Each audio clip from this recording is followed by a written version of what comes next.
Hi, welcome to the Silent Avenger channel. If you're enjoying the content, please consider giving it a like and sharing your thoughts in the comments. Let's dive into today's story. My name's Jake, and I'm a 36-year-old oil field worker. Been in the industry since I was 18. It's tough, long hours, and weeks away from home, but it pays the bills. I've been married to Emily for 12 years. We have 2 kids, Sophie 10 and Ethan 4. Sophie's my little shadow, smart, curious, always wanting to learn how things work. Ethan's a sweet boy, but lately, I've been having doubts. You'll understand why soon.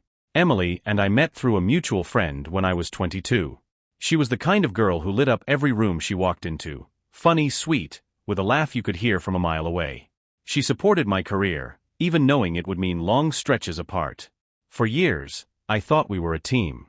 Now, I'm not so sure. A couple of months ago, things started feeling off. Emily was distant, more attached to her phone, and quick to pick fights over nothing. At first, I chalked it up to stress. She's a stay-at-home mom, after all, and managing the house and kids can't be easy. But then I noticed her mentioning Frank a lot, her brother-in-law. Frank's married to her sister, and we've always been close as families. I never had a reason to doubt him or Emily. Until now. She'd say things like, "Frank helped fix the sink today," or "Frank and I took the kids to the park." It seemed innocent at first, but when I was home, I'd catch him looking at her a little too long, laughing at jokes that weren't funny. And she'd beam back at him in a way that made my gut churn. The breaking point came last week when Sophie mentioned how Uncle Frank was around a lot while I was away. My stomach twisted. I wanted to ask Emily about it right then, but I didn't want to make accusations without proof. Instead, I called my best friend, Otis, and told him everything. Otis is like a brother to me, always has my back and knows how to keep me grounded. He said I needed to dig deeper before jumping to conclusions. So that's what I'm doing. I've hired a private investigator, someone Otis knows, to look into things while I'm out on the rigs. I hate that it's come to this, but I can't shake the feeling that something's going on. And honestly, I'm scared of what I might find. The weirdest part? I won the lottery last month. Not the Mega Millions or anything, but enough to change my life. $750,000. I haven't told Emily yet. Something told me to keep it to myself for now, especially with everything going on. It feels wrong to keep secrets, but until I know what's happening, I have to protect myself and my kids. Anyway, that's where I'm at. Stuck between loving my wife and doubting everything we've built. I don't even know what I'm hoping for. Answers? Justice? Closure? All I know is, the man I used to be strong, sure of himself, is starting to crumble. Some of you said I should confront Emily, while others told me to hold off until I had more proof. For now, I've decided to wait for the private investigator (PI) to come back with something solid. But that doesn't mean it's easy. Let me tell you about what happened next. After Sophie mentioned Frank hanging around a lot, I started paying more attention. I texted Otis to meet me at the diner the next day.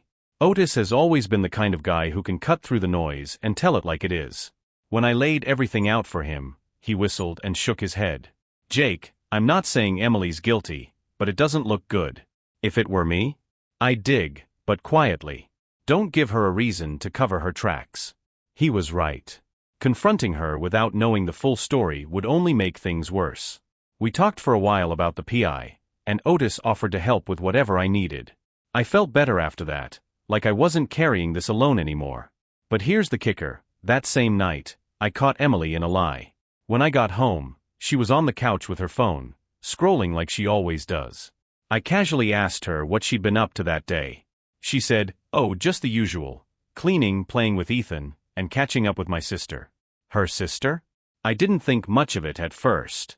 But later, I noticed her phone on the kitchen counter. It buzzed, and a text popped up from her sister. "Haven't heard from you in a while. Call me soon."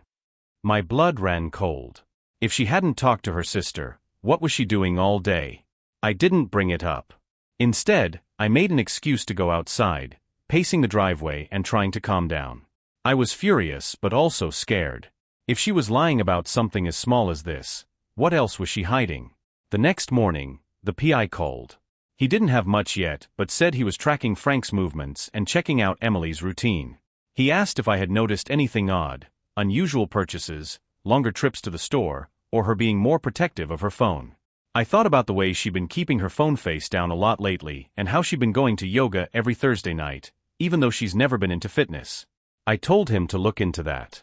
He said he'd get back to me in a week. In the meantime, I started acting normal, or at least trying to. But it's tough to pretend everything's fine when you're watching your wife out of the corner of your eye, wondering if she's betraying you.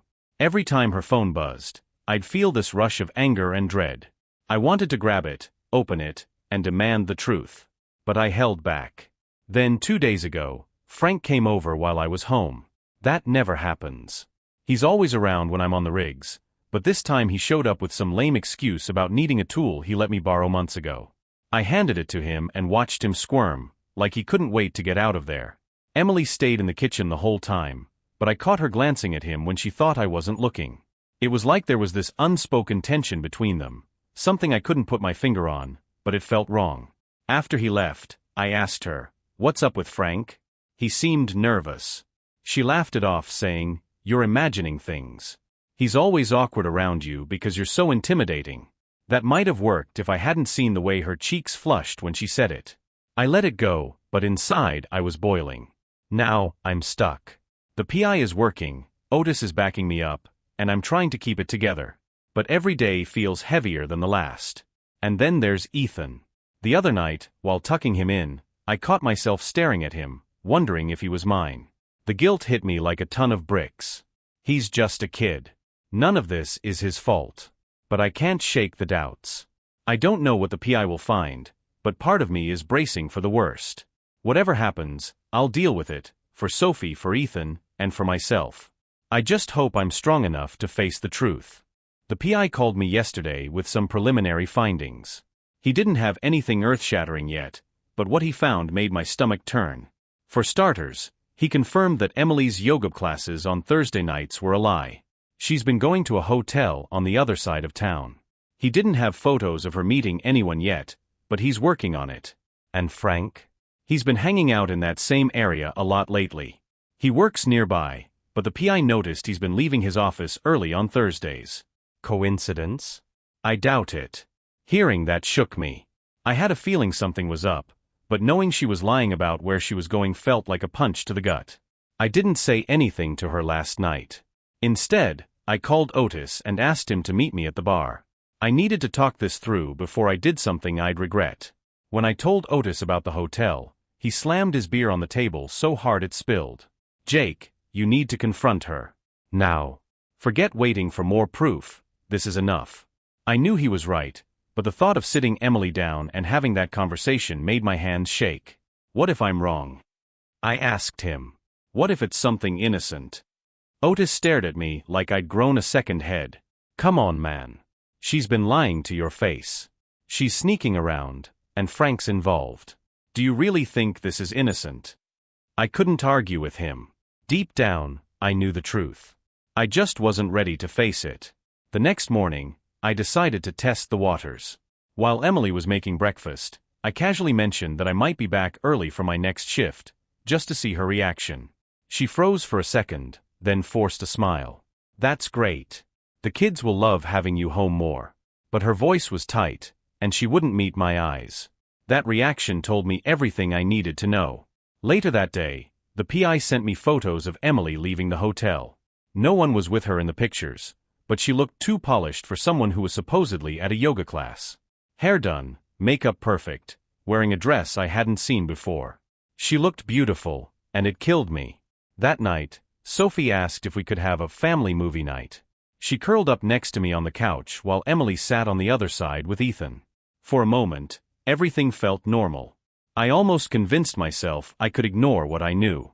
But then Emily's phone buzzed, and she quickly flipped it over so no one could see the screen. My heart sank. I couldn't ignore it anymore. After the kids went to bed, I told Emily we needed to talk. She looked wary but followed me to the kitchen. I kept my voice calm. Emily, is there anything you want to tell me? Anything you've been hiding? Her eyes darted around the room like she was looking for an escape. What are you talking about? She said, her voice too casual. You know what I mean, I said, holding up my phone. I know you haven't been going to yoga. And I know you've been lying to me. Her face went pale, and for a moment, I thought she might come clean. But then she crossed her arms and scowled. I don't know where you're getting this, but you're being ridiculous. I laughed bitterly. Really? You're going to deny it? I have proof, Emily. I know about the hotel. Her jaw tightened, and she looked like she was about to argue. But then she said the one thing I wasn't expecting. Fine. I haven't been going to yoga. But it's not what you think. Oh really? I shot back. Then what is it? She hesitated, then said, I've been meeting a friend. A woman. We've been talking about starting a business together, and I didn't tell you because I didn't want you to worry about the money. It was such a weak excuse that I almost laughed. You expect me to believe that? You've been lying to my face for weeks, maybe months. Who's the friend, Emily? And why was Frank in the same area on the same days? Her face crumpled, and for a moment, I thought she might tell me the truth. But instead, she doubled down. Frank has nothing to do with this. And if you don't trust me, that's your problem, not mine. I couldn't take it anymore. I walked out of the room before I said something I'd regret. I slept on the couch that night, staring at the ceiling and wondering how my marriage had come to this. I'm not sure what my next move is. Do I wait for more proof? Do I confront Frank? Or do I go straight to a lawyer? All I know is, I can't keep living like this. Something has to give. After that blowout with Emily, I decided to play it cool for a few days. I wanted to see if her behavior would change or if she'd dig herself deeper. Spoiler, it's the latter. Yesterday, Sophie needed help with her school project, so I got off work a bit early. When I walked into the house, Emily wasn't home. She'd said she was running errands, but her car wasn't at the usual spots. No grocery bags in sight when she came back. When she walked in later, looking flustered, I casually asked, "Where'd you go today?" She froze for just a second, then plastered on a smile. "Oh, just the store and the library." "Here's the kicker," Sophie piped up, "Uncle Frank dropped by while you were gone, Dad. He thought you'd be home early. Frank didn't know I was working shorter hours this week. Why did he come over? And why didn't Emily mention him?" Later that evening, I checked my phone for an update from the PI. He'd sent me more photos, Emily at the hotel again. This time, Frank was there too. The shots weren't compromising, but they were enough. I felt like the walls were closing in. I told Otis, and his advice was clear, "It's time, Jake. You've got enough. Confront them before it eats you alive." I'm gearing up to have that conversation with Frank. I don't want to do it when Emily's around. She'll twist it, I know she will. I'll let you know how it goes, but man, this is getting harder every day. I showed up at Frank's place yesterday. I didn't call ahead, just knocked on the door and waited. When he opened it and saw me, his face went pale. "Jake, hey," he stammered, leaning on the door like he was blocking me from coming in. "We need to talk," I said, my voice steady but firm. He hesitated, then stepped aside. I walked into his living room, noting how spotless it was, like he'd been expecting company. I got straight to the point. "Why were you at the hotel last Thursday?" Frank blinked, then tried to laugh it off. "Hotel? I wasn't." "Don't lie to me," I cut him off, pulling out my phone. I showed him the photos from the PI, clear shots of him walking into the same hotel Emily had been visiting. His face hardened, but he stayed silent. That's when I lost my temper. "I trusted you, Frank. You've been sneaking around with my wife, haven't you?" He tried to deny it at first, but his excuses were weak. "It's not what you think, Jake. We've just been talking about family stuff. She's been stressed, and I was trying to help. Helping her by sneaking into hotels?" I snapped. "Cut the crap, Frank. I'm not stupid." Finally, he cracked. "It wasn't supposed to go this far. I didn't mean to hurt you." That was all I needed to hear. I stood there, fists clenched, as he babbled excuses. How it just happened, how they didn't mean to hurt anyone. He didn't deny the affair outright, but the guilt was written all over his face. I didn't throw a punch, even though every fiber of my being wanted to. Instead, I walked out and slammed the door behind me. When I got home, Emily acted like nothing was wrong, but I couldn't even look at her. I need to figure out my next step. Do I confront her with what I know, or go straight to a lawyer? I didn't sleep last night. Every time I closed my eyes, I pictured Frank's guilty face and Emily's lies. I knew I couldn't keep this bottled up much longer. This morning, after I dropped Sophie off at school, I sat in my truck for a while, staring at the dashboard. I kept replaying what Frank said. It wasn't supposed to go this far. What did that even mean? How far did it go? I called Otis to talk it through. Man, I confronted Frank, I told him, filling him in on what happened. Did he admit it? Otis asked. Not directly, but he didn't deny it either. He basically confessed without using the words. Otis was quiet for a moment. Then he said, "You've got to confront Emily now, Jake. There's no point waiting. And if you're not ready for that, at least talk to a lawyer first. Protect yourself." He was right, and I knew it. I couldn't keep playing this waiting game. After he hung up, I drove to a law office in town. I hadn't made an appointment, but they were able to squeeze me in. The lawyer, a sharp woman named Claire, listened patiently as I explained the situation. I told her everything: Emily's lies, the PI's photos, my doubts about Ethan. When I mentioned the lottery winnings, she nodded knowingly. "You were smart to keep that a secret," she said. "If you divorce, the timing of when you won will be crucial.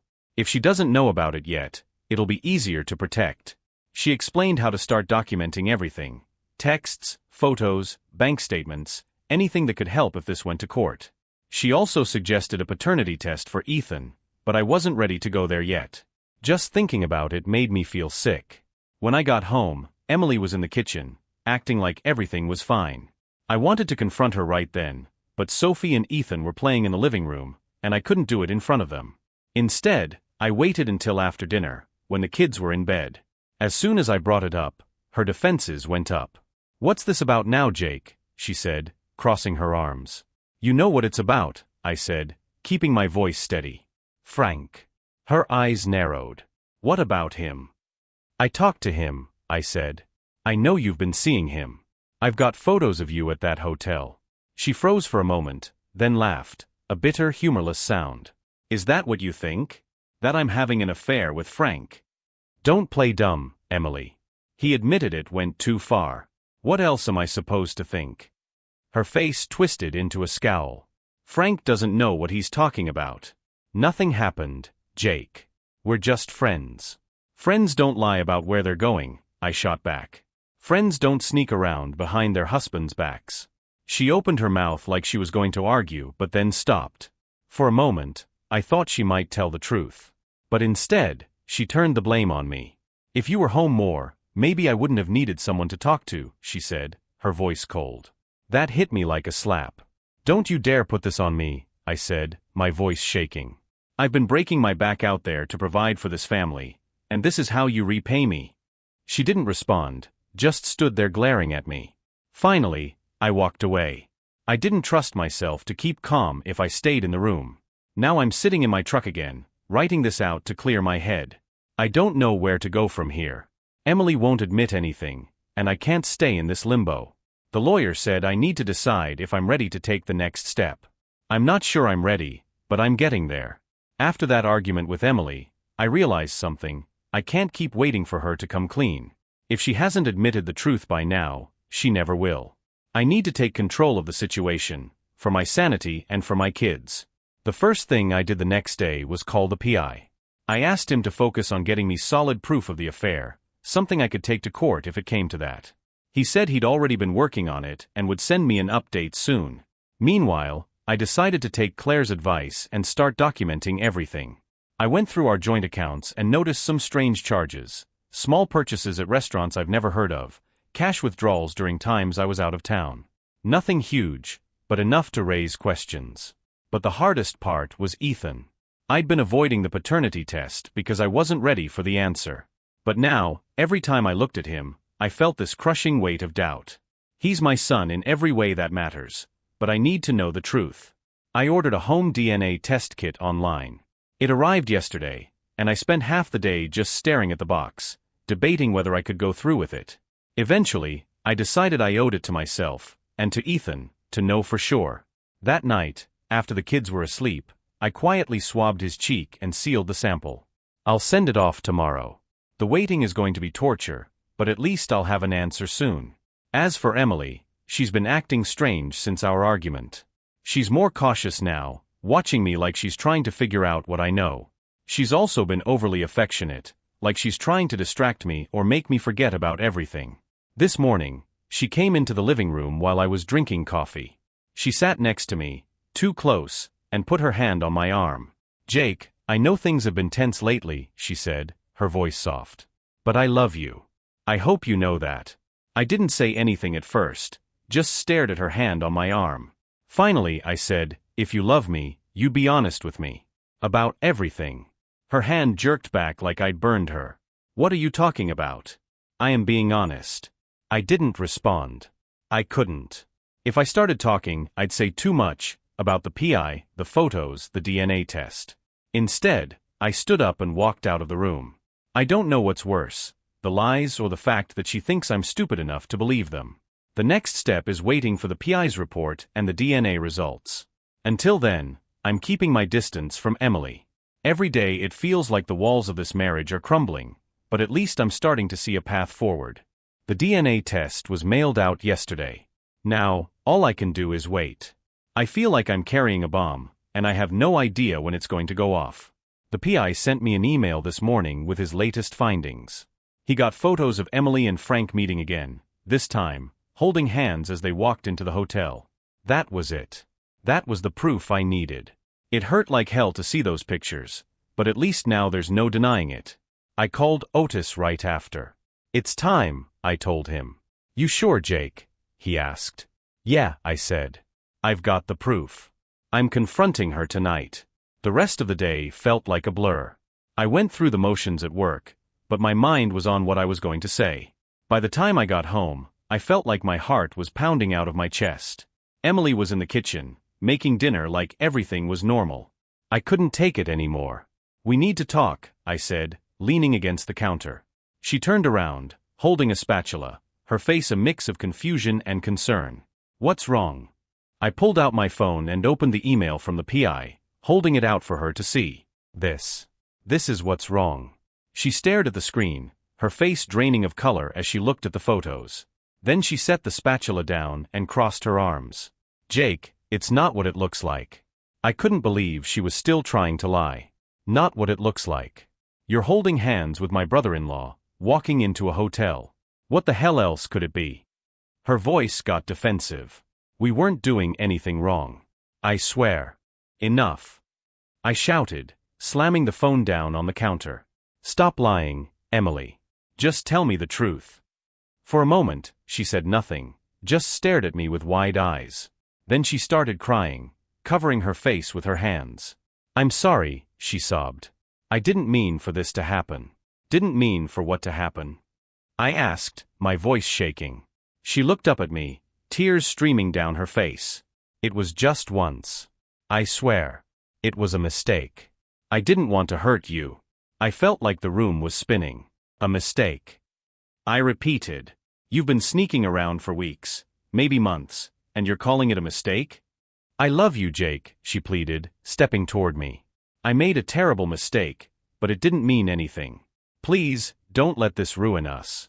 I took a step back, holding up my hand to stop her. "You don't get to play the victim here, Emily. You lied to me.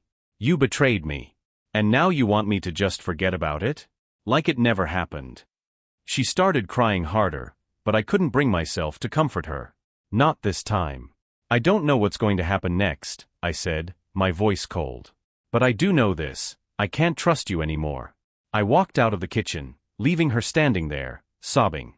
I didn't look back. Now I'm sitting in my truck again, trying to process everything. I don't know if our marriage can survive this. Part of me doesn't want it to. But there's still Ethan and Sophie to think about. The DNA results should be back in a few days. That's when I'll make my final decision. The house has been unbearably quiet since the confrontation. Emily's been walking on eggshells, trying to act normal around the kids, but the tension is impossible to ignore. She keeps asking if we can talk, but I've been shutting her down. What's left to say? The DNA test results arrived today. I don't know how to describe the feeling I had opening that email. My hands were shaking, my throat was dry, and I had to sit down before I could even click on it. When I saw the results, I just stared. Ethan isn't mine. It felt like the air had been sucked out of the room. I reread the email 3-4 times, hoping I'd misread it, but the words didn't change. The boy I've been raising, the boy I love like my own flesh and blood, isn't mine. I don't even know how long I sat there, staring at the screen. Eventually, I called Otis. I couldn't say the words at first, so I just sent him the email. When he called me back, I finally broke down. "You didn't deserve this, Jake," he said, his voice steady. "But Ethan didn't either. He's still your boy in every way that matters." I knew he was right, but it didn't make it hurt any less. That evening, after the kids were in bed, Emily tried to talk to me again. I decided it was time. "We need to have a real conversation," I said, motioning for her to sit down at the dining table. She looked nervous, her hands trembling as she sat across from me. "Jake, I'm sorry for everything. I know I messed up, but—" I cut her off. "Ethan isn't mine." Her face went pale, and she looked like she might faint. "What? How do you know that?" "I did a DNA test," I said, my voice cold. "He's Frank's, isn't he?" She didn't answer right away, but the look on her face told me everything. "How long, Emily? How long has this been going on?" Her voice was barely above a whisper. "It was just that one time years ago. Before we got married." I slammed my hand on the table, making her jump. "Stop lying. I know about the hotel, the sneaking around, everything. How stupid do you think I am?" She started crying again, but this time I didn't feel an ounce of sympathy. "Ethan deserves to know who his father is," I said. "And so does Sophie. You can't keep lying to them." "What are you going to do?" she asked, her voice shaking. "I'm talking to a lawyer," I said. "We're getting a divorce." Her sobs grew louder, but I couldn't let myself care. I've spent too much time putting her feelings above my own. Not anymore. For now, I'm focusing on the kids. I need to figure out how to tell them what's happening without breaking their hearts. Sophie's smart. She'll know something's wrong. Ethan, he's too young to understand, and I don't want to hurt him more than I have to. One thing's for sure, I'm not giving up on them. They're still my kids, no matter what biology says. The hardest part about all of this is keeping it together for the kids. They don't know anything yet, but Sophie can tell something's off. She asked me last night why I've been sleeping on the couch. "Are you and Mom fighting?" she asked, her big eyes full of worry. I wanted to lie, but I couldn't. "Yeah, kiddo, we are," I said. "But it's nothing for you to worry about. I love you, and that's never going to change." She nodded, but she didn't look convinced. "Sophie's sharp. She's always been able to pick up on things." The lawyer, Claire, called today with some next steps. She's drafting the divorce papers and working on how to handle the financials. When I told her about the DNA results, she sighed. "That complicates things," she said. "But it doesn't change your rights. You've been Ethan's father in every way that matters, and the court will recognize that if it comes to it." It was a relief to hear, but it didn't make it easier. How do you sit down and explain something like this to a 4-year-old? I haven't told Emily I've started the divorce process yet. Part of me wants to keep it quiet until the papers are ready, but the other part wants to get it over with. Later that day, while the kids were playing outside, Emily cornered me in the kitchen. "We need to talk, Jake," she said, her voice steady for the first time in days. "About what?" I asked, keeping my tone flat. "About us. About Ethan. About everything," she said. "I know I've hurt you, but I don't want to lose this family." I laughed bitterly. "You should have thought about that before you lied to me for years." She flinched, but she didn't back down. "Jake, I'm willing to do whatever it takes to fix this. Counseling, therapy, anything." "There's no fixing this, Emily," I said, meeting her gaze. "You broke my trust, and I can't get that back." Her eyes filled with tears again, but I didn't let it get to me. "I'm filing for divorce," I said. Her face crumpled, and she let out a shaky breath. "What about the kids?" "They'll be fine," I said. "I'll make sure they're fine." Emily didn't argue after that. She just nodded, her shoulders slumping in defeat. That night, while I was tucking Ethan into bed, he wrapped his tiny arms around my neck and said, "I love you, Daddy." It nearly broke me. No matter what the test says, he's my son. He's always going to be my son. Now I'm just trying to figure out the best way to move forward, for me, for Sophie, and for Ethan. Emily made her choices, and now I have to make mine. The divorce papers are officially in motion. Claire sent me the first draft this morning, and reading through them felt surreal. It's not just an idea anymore, It's happening. The terms are clear. We're filing on grounds of infidelity, and Claire's working to protect the lottery winnings. Since Emily doesn't know about the money yet, that should keep things clean. As for the kids, Claire said the courts will likely prioritize joint custody unless Emily fights it. That's where things get tricky. Ethan. I still haven't told Emily about the DNA results. I don't even know how to start that conversation. But the clock is ticking. I need to decide how much to reveal before we take this to court. After work today, Otis came by to check on me. He brought a six-pack and some pizza, and for the first time in days, I felt like I could breathe. You're doing the right thing, he said as we sat on the porch. It's hard, but you'll come out stronger on the other side. I just keep thinking about the kids, I admitted. How do I tell them their mom and I are splitting up? How do I tell Ethan the truth when he's older? Otis took a swig of his beer, then said, You don't have to have all the answers right now. Just focus on what you can control. Be there for them, and they'll see who's really in their corner. His words hit home. That's all I can do, be there. Later that night, Emily came into the living room while I was watching TV. She stood there for a moment, like she wasn't sure what to say. I saw the lawyer's email, she said quietly. I glanced at her but didn't respond. You're really going through with this? She asked, her voice trembling. Yeah, I said. I am. She nodded slowly, then sat down on the edge of the couch. What about Ethan? What happens to him in all of this? I took a deep breath. Ethan is my son. I'm not walking away from him, no matter what. Her eyes filled with tears again, but I kept my voice steady. But he deserves to know the truth someday. And so does Sophie. They deserve honesty, something you should have given me a long time ago. Emily didn't argue. She just sat there, staring at the floor. I'll fight for them, she said finally. I won't let you take them from me. I'm not trying to take them from you, I said. But I won't let them be dragged into this mess either. We sat in silence for a long time after that. Now I'm lying here on the couch, staring at the ceiling. Everything feels like it's unraveling, but Otis's words keep echoing in my head. Just focus on what you can control. For now, that means getting through this divorce, one step at a time. The weight of everything is starting to catch up to me. Every day feels like a battle to keep things together. For the kids, for myself. This morning, Sophie caught me off guard. We were sitting at the table, and she looked up from her cereal with those big, curious eyes. Daddy, are you and Mommy getting a divorce? She asked. I froze. I wasn't planning to tell her yet, but Sophie isn't the kind of kid you can keep things from. She notices everything. I set down my coffee and took a deep breath.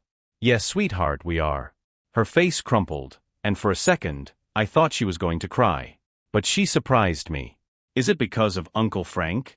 My stomach dropped. Why would you say that? I heard Mommy talking to him on the phone, she said quietly. She sounded really sad. I didn't know what to say. How do you explain something like this to a 10-year-old? I reached across the table and took her hand. Listen, Sophie, none of this is your fault, okay? Sometimes grown-ups make mistakes, and it changes things. But I promise you, no matter what, I'll always be here for you and Ethan. That's never going to change. She nodded, tears brimming in her eyes, and leaned into me for a hug.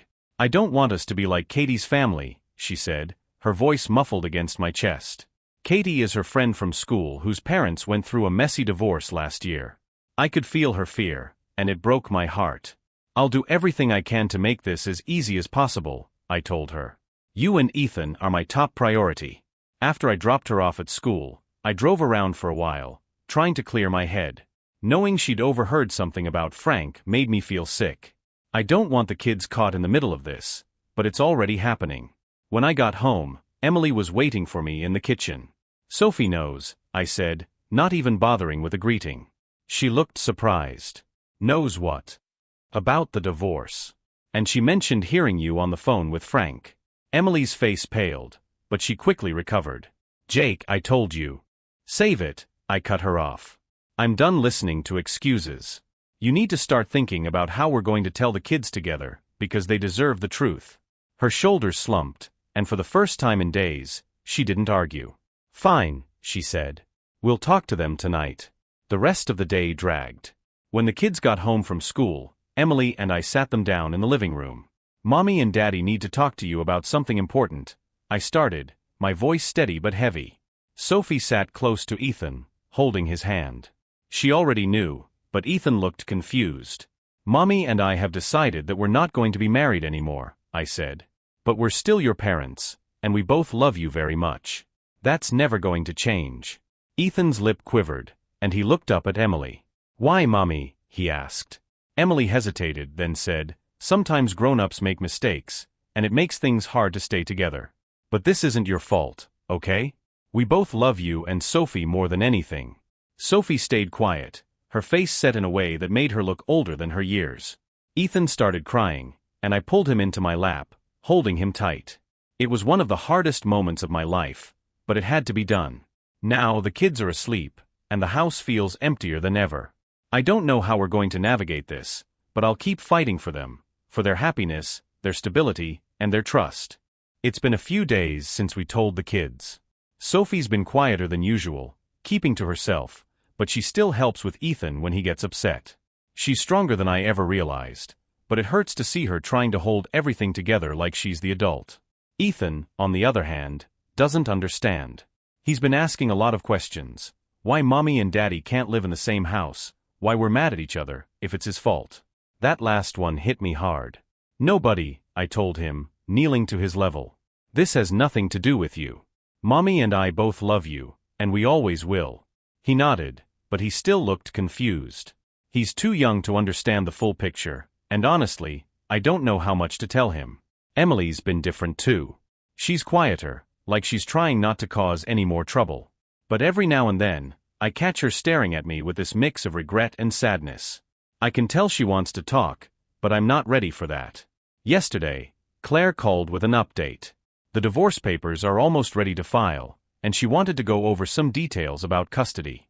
I told her I want joint custody, but with the kids staying with me most of the time. "Do you think Emily will fight that?" she asked. I wasn't sure. Emily's been a good mom overall, despite everything. But after lying about Ethan's paternity and dragging Frank into this mess, I don't know how far she'll go to protect her image. Later that night, she brought up the custody arrangement. "You want to keep the kids most of the time," she said, her voice tight. "Why? Do you think I'm a bad mother?" "It's not about that," I said. "I just think they need stability right now, and I can give them that." She frowned. "I can give them stability too." I didn't argue. I just said, "We'll see what the court decides." That shut her down pretty quick. I'm not trying to take the kids away from her, but I'll do whatever I have to in order to protect them. This morning, Otis stopped by again. We sat on the porch, drinking coffee while the kids played in the yard. "You're doing better than I thought you would," he said, giving me a half smile. "Am I?" I asked. "Because it sure doesn't feel like it." Otis shrugged. "You're holding it together for the kids. That's what matters. The rest will work itself out." I wanted to believe him, but there's still so much to figure out. Ethan's paternity, the divorce, the custody arrangement, every day feels like climbing a mountain. But one thing's clear, I'm not going to let Emily or Frank define how this ends. I'll protect my kids, rebuild my life, and show them that we can move forward, even after all of this. Today was tough. I had my first real meeting with Claire to finalize the divorce papers. Sitting in that office, talking about splitting up a life I'd spent over a decade building, felt like ripping off a Band-Aid, except the wound underneath was still raw. We went over the custody arrangement first. Claire advised sticking to my request for primary custody of the kids. She said the courts would likely agree, especially since I've been the more stable parent through all of this. "I want what's best for them," I told her. "And that's what the court will consider," she replied. "But be prepared for Emily to fight back." Next came the financials. Claire reminded me to stay quiet about the lottery winnings. "If it comes up, we can argue it was separate property because you didn't disclose it during the marriage," she said. It felt strange, almost dishonest, but I knew I had to protect that money. It's not about greed, it's about ensuring the kids have a secure future, no matter how messy things get. When I got home, Emily was in the kitchen with Ethan, helping him color. It was a rare moment of normalcy. For a second, I almost forgot everything that had happened. Then Sophie walked in, holding her tablet. "Daddy, can we talk?" she asked. I nodded and followed her to the living room. She sat down and fidgeted with the hem of her shirt before looking up at me.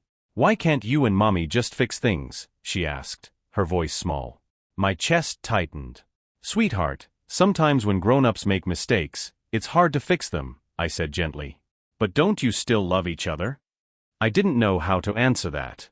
I'll always care about your mom because she's your mom, I said finally. But love isn't always enough to make things work. Sophie nodded, but I could see the tears in her eyes. I just don't want us to be like other families, she whispered. I pulled her into a hug, holding her close. We're still a family, I told her. That's never going to change. I promise.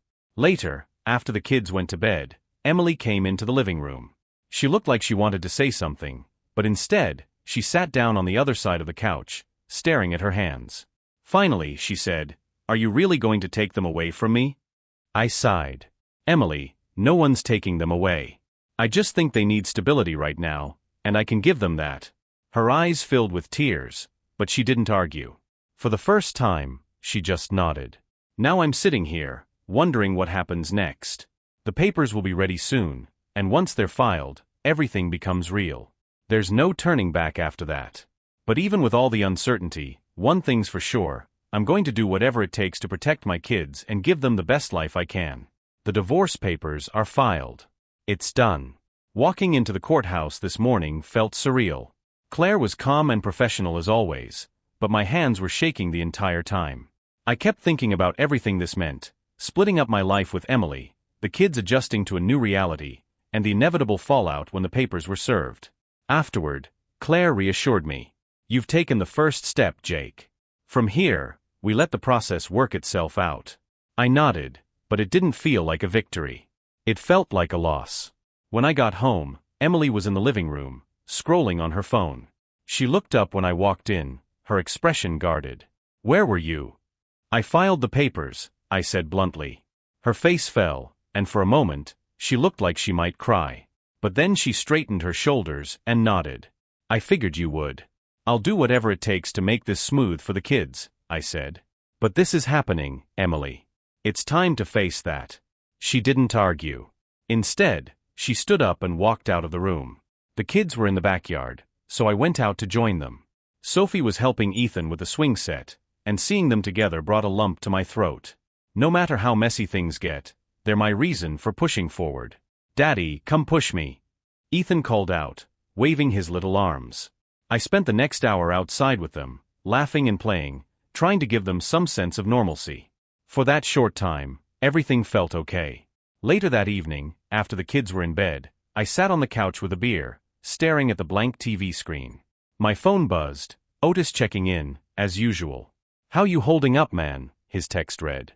Surviving, I replied. You did the right thing, he wrote back. It's going to be rough for a while, but you'll get through it. And you've got me if you need anything. I sat there for a long time, just staring at that message. It's a simple thing, having someone in your corner, but right now, it means everything. Tomorrow, I'll sit down with Sophie and Ethan and talk to them about what comes next. I'll explain as much as I can, in a way they'll understand. It won't be easy, but I owe it to them to be honest. This isn't the life I pictured for us, but it's the one we've got now. And I'm going to do everything I can to make sure it's a good one, for them and for me.